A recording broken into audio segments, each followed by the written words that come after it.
Hello everyone, welcome to the 14th part of 8051 microcontroller, that is IO port programming.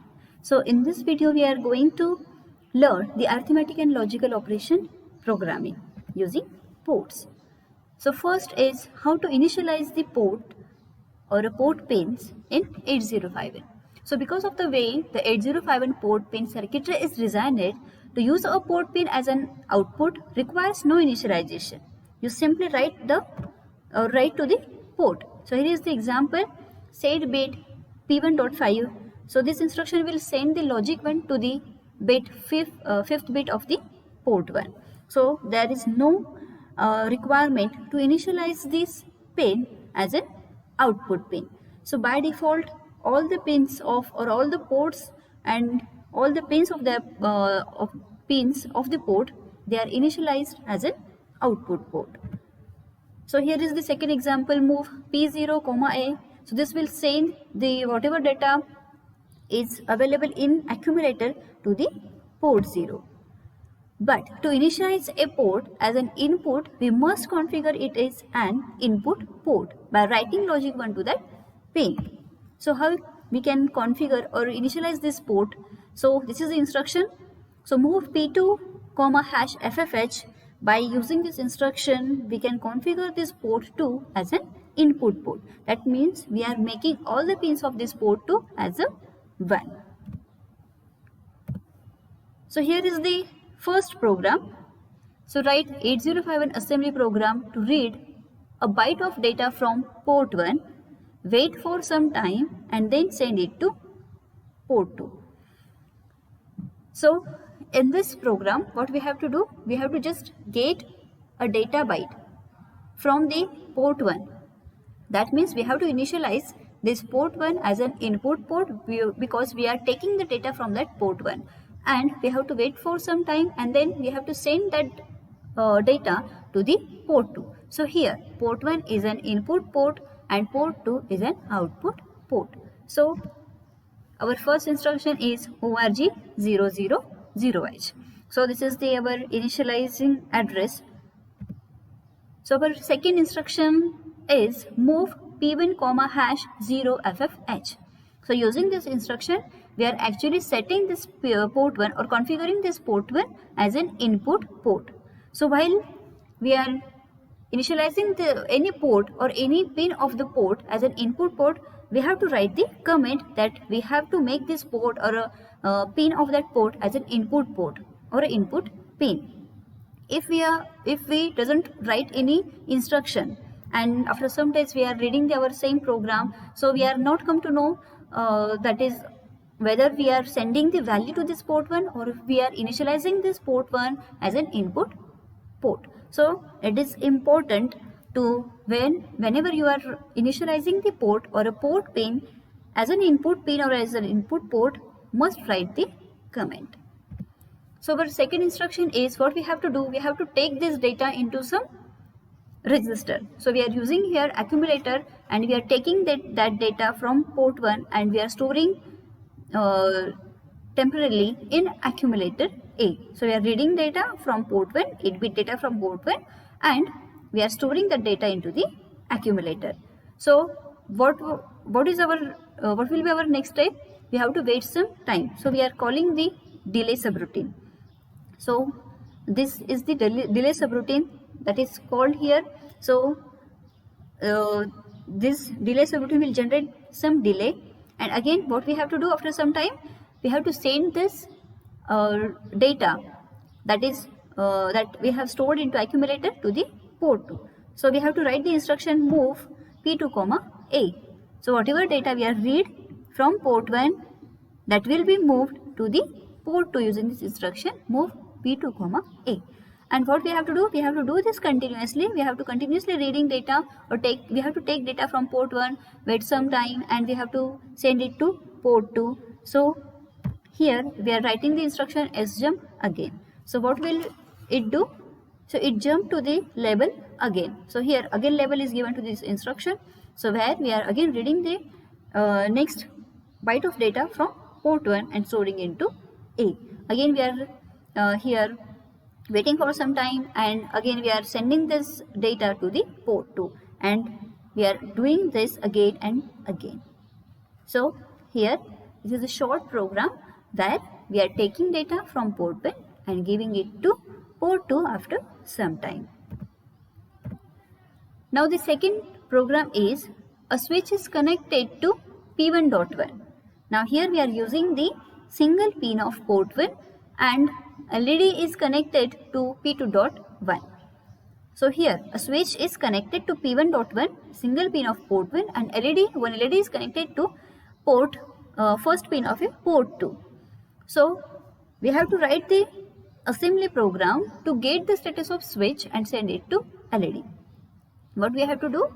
We have to just check whether the switch is on or off.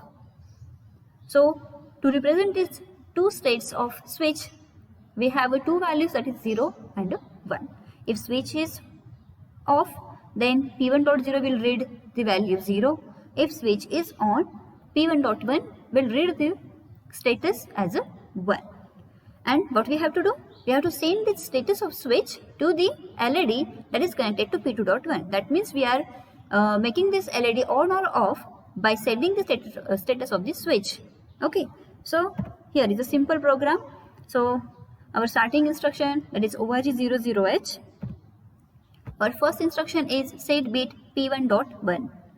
So this is nothing but the input pin as switch is connected, and we have to read the status of this switch. So P1.1 is the input pin, and we have to give that status to the LED that is connected to P2.1. That means P2.1 is nothing but the output pin.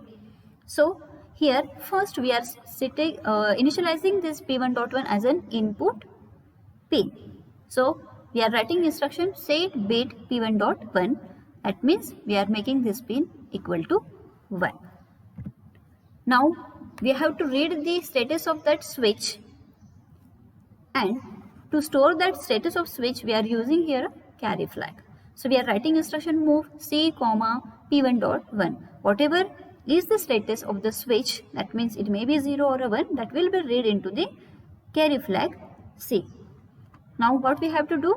We have to give this status or send this status to the LED that is connected to pin P2.1. So move P2.1, C. So here we are sending the status of switch to this LED that is connected to P2.1. So according to the status of switch, LED will glow or it will be off. So we have to do it continuously. So here we are writing the instruction sjump again. So it will jump to the label again, and again here the status of switch will be read into the carry, and that will be sent to P2.1. So this will be done continuously.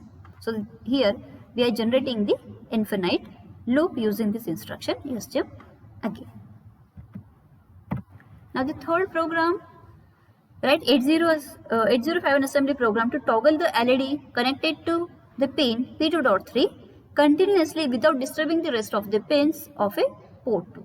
Now what we have to do? We have to toggle the LED that is connected to the pin P2.3. 2 or a third pin of a port 2 that is connected to LED, and we have to just make it on or off, on off continuously without disturbing the rest of the pins of that port 2. So what we have to do? Here is the program. So here what we are, as this LED is nothing but the output pin, or this P2.3 is something but the output pin, so we do not need to initialize it. So directly we are making this or writing this instruction here set bit P2.3. So initially we are making this LED on using this instruction, or we are forcing this LED to on using this instruction set bit P2.3. So this will make the LED on.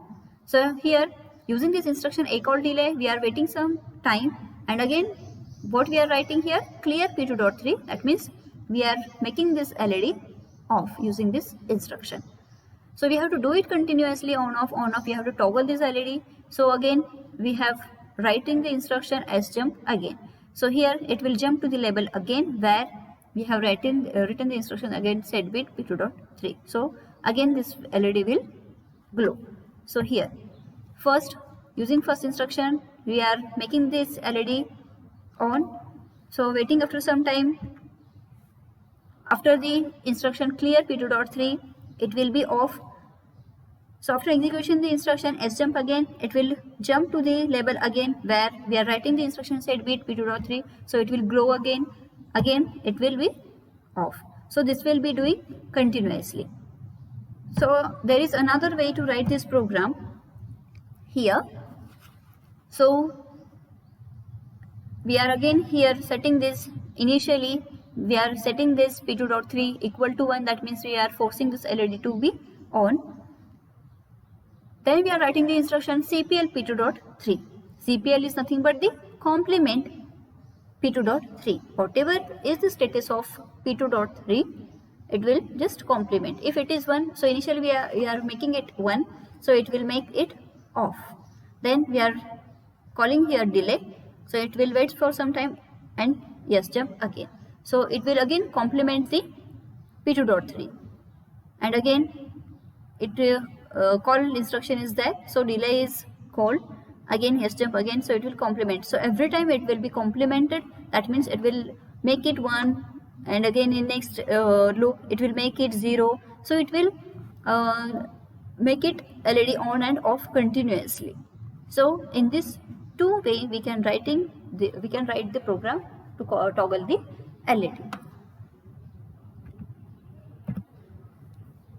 Now the fourth program, write 8051 assembly program to generate a square of 75% duty cycle on bit 3 of a port 1. Again, this is a simple program. We have to generate a square wave. So actually we are writing this program previously, that is we are making that LED on and off. So that is a similar program for a square wave, but here we have to generate the 75% square wave. So instead of LED, if we are connecting the CRO to that pin, so you will get the square wave, that is 50% duty cycle square wave. 50% duty cycle means what? On and off timing of that square wave is equal. Okay, so here duty cycle is nothing but T on timing of that square wave divided by the time period of the square wave, or a 1 cycle period of the square wave, that is T on plus T off. So 75% duty cycle means on state is thrice of off state. 50% in 50% duty cycle, on and off state they are equal, but in 75% duty cycle, on state is thrice of off state. So here is the 75% duty cycle square wave where on time is greater, 3 times greater than the off state. So here what we have to do, we have to choose the time delay, so that will make this on period of square wave thrice than the off state. So it is very simple. So here is the program. So here we are writing set bit P1.3. So we are making this pin or a bit of port 1 high or a 1. Then we are calling delay. So here the delay subroutine, we are calling it 3 times. If this first ACALL delay will generate the delay of 0.5 second, then second will again generate the delay of a 0.5 second, and third will generate the delay of a 0.5 second. So that means 1.5 seconds delay will be generated by this 3 ACALL delay instructions. So here we will get this portion of the wave. So initially it is 0. So we are making this pin equal to 1 using this set bit instruction, and using this ACALL delay we are making it 3 times or continuously high using this delay instruction. So it will be remain after after making the transition from low to high using this instruction set bit P1.3, it will remain in the high state during this 3 delay instruction execution. So after the instruction that is clear P1.3, it will make transition from high to low. So it becomes 0, P1.3 becomes 0, and here we are calling the subroutine ACALL delay, that is for 0.5 second. So for 0.5 second it remains in the off state or in a 0 state, and again after execution of that delay instruction, here is the instruction sjump again. So it will jump to the level again, and again it will set the P1.3 pin. So here it will again make the transition from 0 to high, and it will remain over there for a 1.5 second using these 3 ACALL delay instruction. So in this way we are generating the continuous 75% duty cycle square wave on pin or a bit 3 of a port 1. So it is very simple. If you want to toggle the LED with the same percent with the same duty cycle, you just connect the LED to the P1.3, and if you want to generate the square wave, you have to connect the CRO to this P1.3 pin. Now the arithmetic operations. Actually this is nothing but the part of your practical. So your first practical for microcontroller is this arithmetic and logical operations. So your first program for addition. So here we have what we have to do. We have to write the program for addition of a 2 8-bit numbers, and we have to store the result in R5. So we know that after the addition instruction, where the destination operand or destination register is always an accumulator. So after addition instruction, result will be stored into the accumulator, and what we have to do after that, we have to store that result into R5. So here the register window is given. So for this or to writing this programs for 8051, we are using the software Keil Mu5 Vision.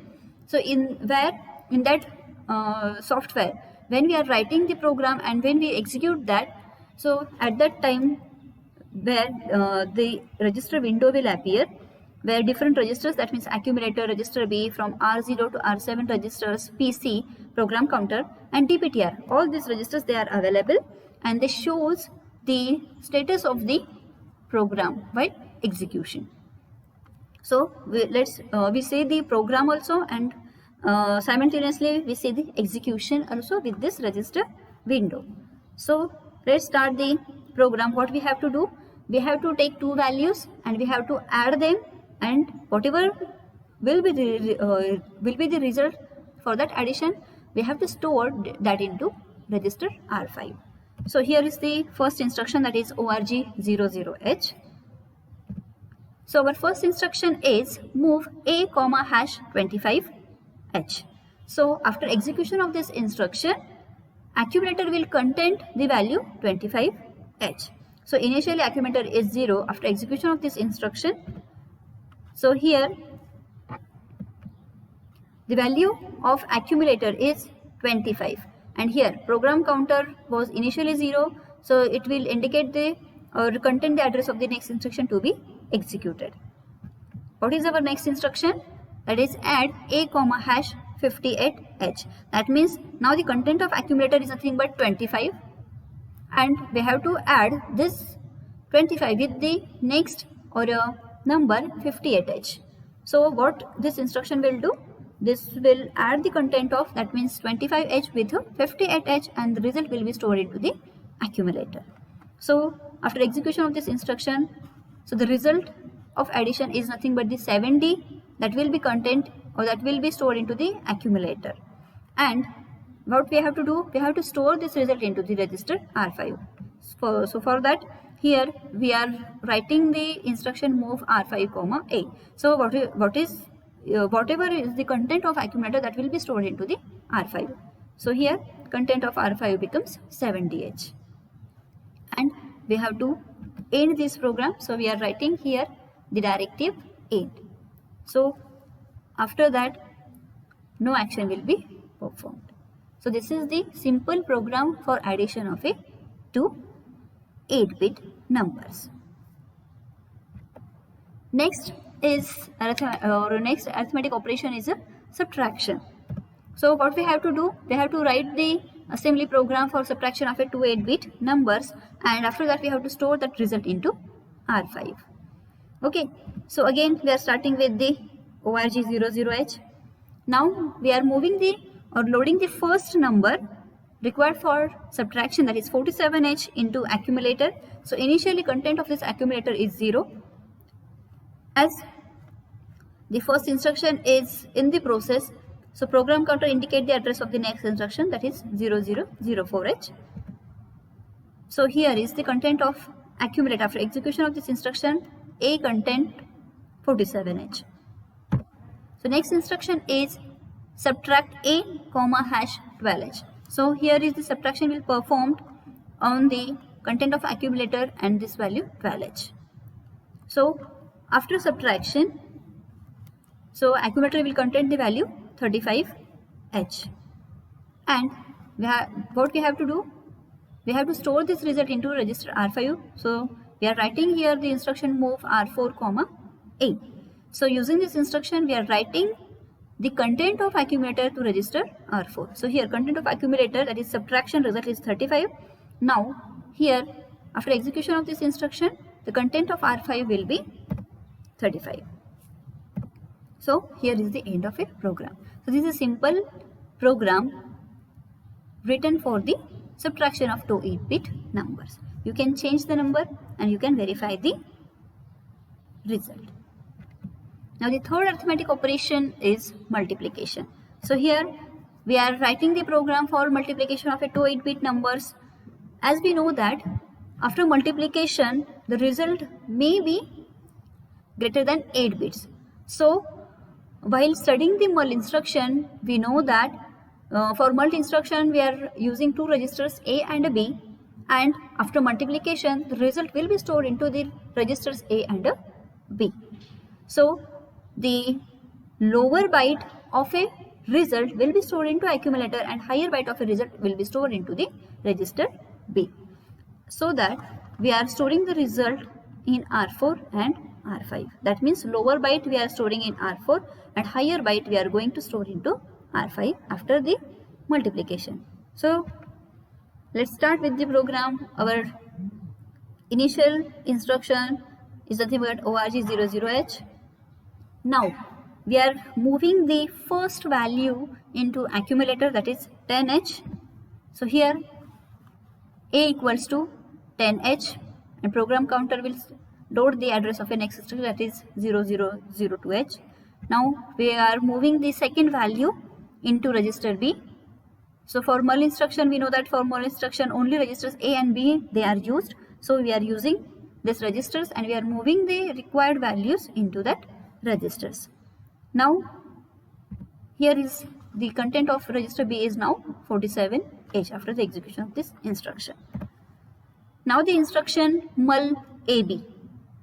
So after execution of this instruction, both these registers A and B, they will contain the result. The lower byte of result will contain in accumulator, and higher byte of data or result will be loaded into register B.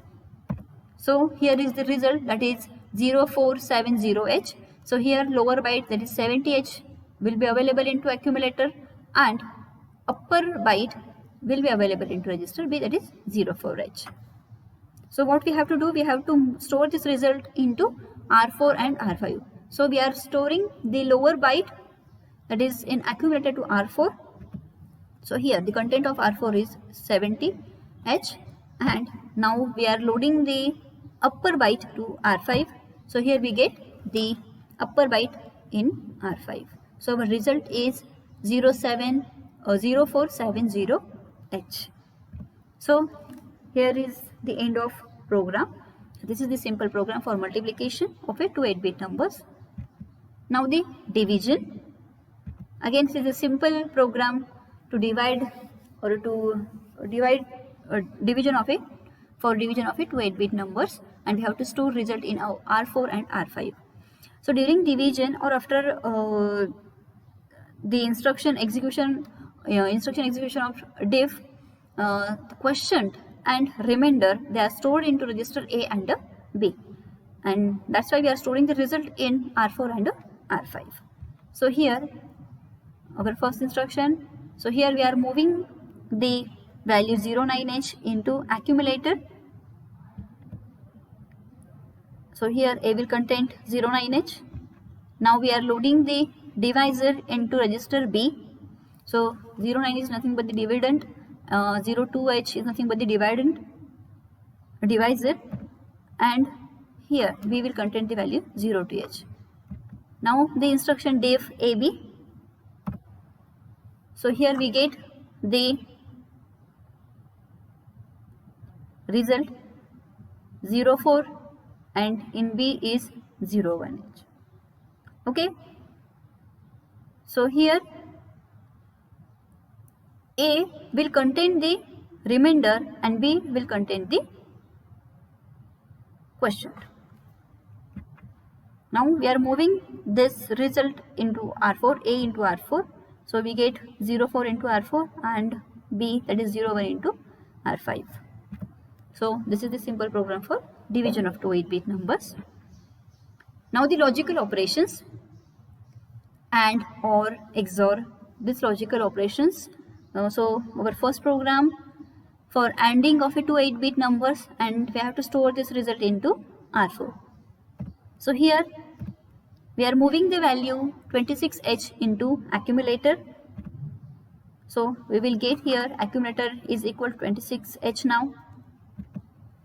And our next instruction is ANL A comma hash 35H. That means we have to AND 26H with 35H. Okay. So here is, we are ANDing this 26H 0010 is nothing but 2, 0110 is nothing but 6, so 26, and this is 35H. So 01 is nothing but 0, as multiplication of these two bits is nothing but 0. 1 ANDed with 0 is 0, 1 ANDed with 1 is 1, 0 ANDed with 0 is 0, and again similarly here we get the 2 and lower 4 bits, they are 4. So we get the answer 24. So here accumulator will contain the result, that is 24H after ANDing of this 26 and 35H. So we have to store this result into R4. So we are writing instruction move R comma A. So the content of A or accumulator will move into the R4. So here we get R4 equal to 24H. So this is the simple program. Now we have to write program for OR operation or ORing of a two 8-bit numbers, and we have to store result into the R4. So here again we are taking the same values, that is A is loaded with 26. So here in A we get 26 and we have to OR this 26 with a 35H. So after ORing we get the value 37H, that is loaded into the accumulator, and now we have to store this value to register R4. So we are writing instruction move R4 comma A, and we will get the 37H into R4 register. So this is the simple program for ORing of a two 8-bit numbers. Now we have to perform the operation exclusive OR on a two 8-bit numbers, and we have to store this result into R4. So again we are taking the same value, that is A comma hash 26H. So we are moving this value into accumulator, so we will get here accumulator is equal to 26H, and now we are XORing this 26H with 35H. So we get the value 30H, and we are storing this result into R4. So here in R4 we get the value 13H. Now the last logical operation is a complement. So we have to write the program for inversion of a 8-bit number and store result into R4. So this is very simple program, small program. So here number, we have to take only 8-bit number. So we are loading this 26H into accumulator. So here accumulator is loaded with 26H. What we have to do? We have to just complement it. So here we are writing the instruction CPL A. So this will complement the content of accumulator. So we get the result, that is D9H, and we have to store this result into R4. So here we are storing it into R4. So All these arithmetic and logical operations or programs, they are simple programs written in a assembly program. In next video, we are going to see the code conversion programs. Thank you.